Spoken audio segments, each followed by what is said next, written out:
What is up mga sir? Bali matagal-tagal na rin wala nakapost and ito nagbabalik. Ito na nga pala yung Rider Fi natin mga sir, si Pepay. And last na post ko nito is mag 9 months na and madami na rin akong napalitan dito mga sir. Bali ang ituturo ko nga pala dito mga sir is paano magkabit ng paano ang tamang pagtanggal at pagkabit ng auto sensor ng Rider Fi, sabay kabit ko na rin yung AUN pipe natin mga sir, kasi matagal-tagal ko na rin din narinig yung tunog niya and na-miss ko din. Kaya bago ang lahat mga sir is magka-car wash muna tayo ng motor para bago at astig, kasi mawalan dito sa amin mga sir. And ayun, habang nagka-car wash, umulan na naman. Pero okay lang mga sir, kasi wala naman akong lakad ngayon. So, ayun lang mga sir. Panoodin nyo na lang.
So yun mga sir, tapos ko na siyang i-car wash and ililipat ko siya ng pwesto para maganda yung paglagay natin ng pipe.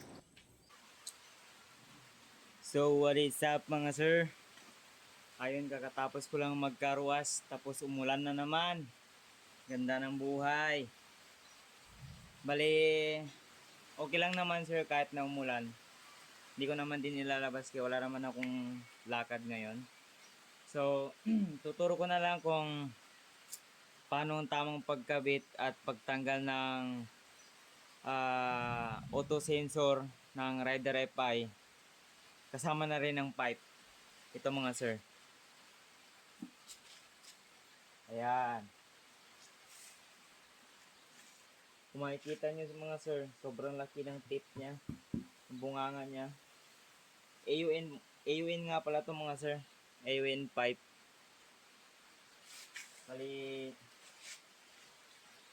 lalagay ko muna ito mga sir.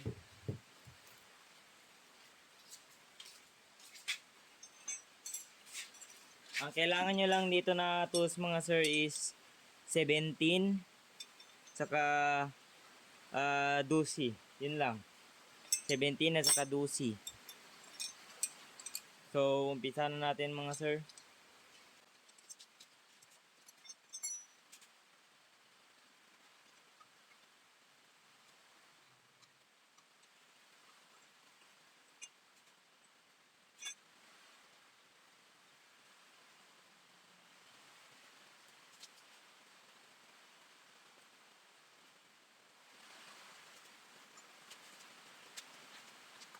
Pag natanggal na natin yung dalawang tornilyo sa pipe mga sir, sunod natin tanggalin is yung wire ng sensor.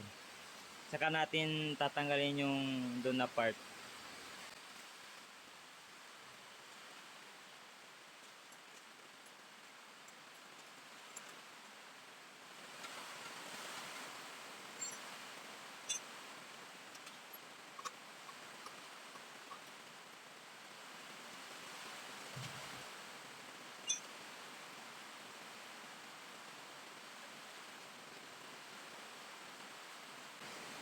So yun mga sir, Kita nyo yun, natanggal ko na yung pipe. Bali, susunod natin tanggalin is yung sensor gamit ang 17 na tool.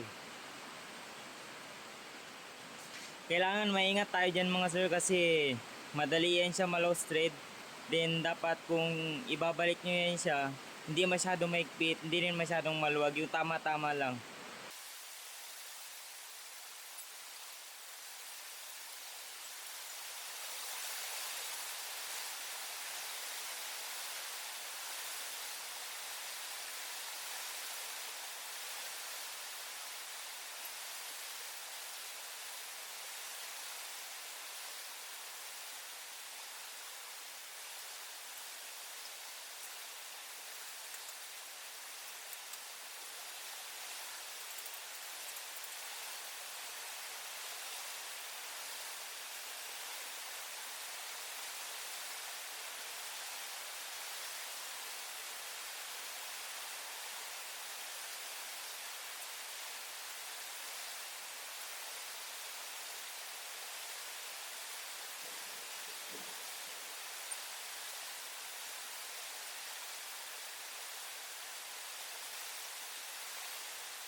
Naikabit ko na siya mga sir.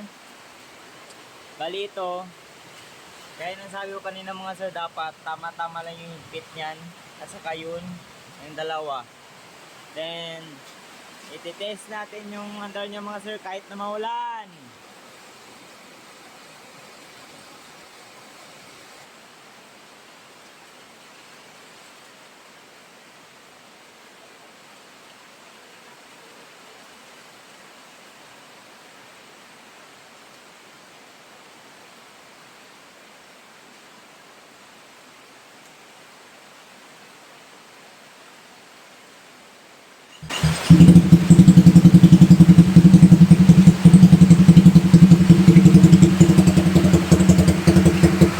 Ayan, tunog niya mga sir.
Ayan siya mga sir, sobrang sakit.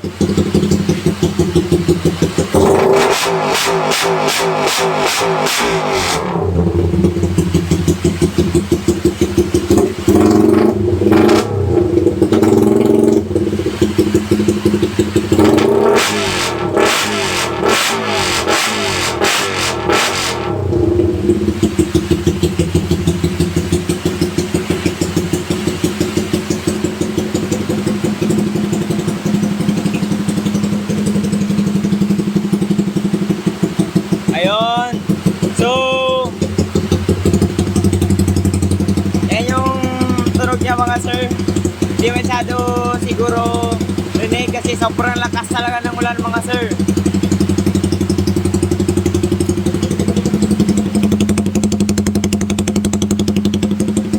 So, sana nakatulungan ko sa tutorial natin mga sir. At pa-like, share, and subscribe na rin mga sir, and click the button. So, Hanggang doon na lang mga sir.